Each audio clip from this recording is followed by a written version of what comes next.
নমস্কার বন্ধুরা, তো আমি আবারও চলে এসেছি নতুন একটি রেসিপি নিয়ে। তো দেখতে বুঝতেই পেরে গেছো যে আমি আজকে কি বানাতে চলেছি। হ্যাঁ, ডিম টোস্ট আমাদের অনেকেরই পছন্দ এই জিনিসটা, আর বাচ্চারা তো খুব পছন্দ করে।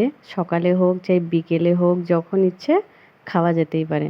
তো আমি পেঁয়াজ আর লঙ্কা কুচি করে নিয়েছিলাম, ওর মধ্যে একটু হলুদ আর লবণ দিয়ে মিক্স করে নিয়েছি, তাহলে ওর মধ্যে ঢোকে খুব সুন্দর। আর ডিমটা ফাটিয়ে ওর মধ্যে ফেটিয়ে নিলাম।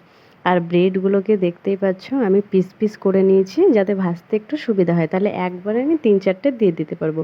আর গোটা গোটা দিলে কি একবারে একটাই দিতে হয়, দেওয়া যায়। তো আমি গ্যাসটা অন করে নিয়েছি, তো ফ্রাই প্যানটা বসিয়ে একটু গরম করে তেলটা ঢেলে নিলাম। তেলটা গরম হলে ডিমের মধ্যে পাউগুলোকে চুবিয়ে দিয়ে দেব তেলের মধ্যে।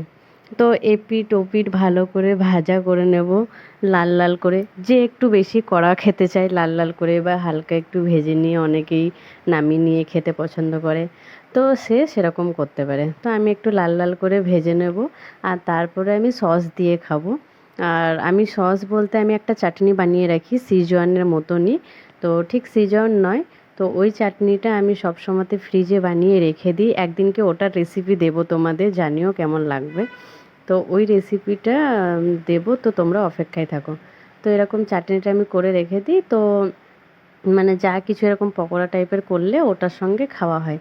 তো আমার তেলটা ঠিক সেভাবে গরম হয়েছিল না, তার জন্য লেগে লেগে যাচ্ছিলো। তো যাই হোক, ফাইনালি আমি নামিয়ে নিয়েছি, আর দেখতে তো খুব সুন্দর লাগছে।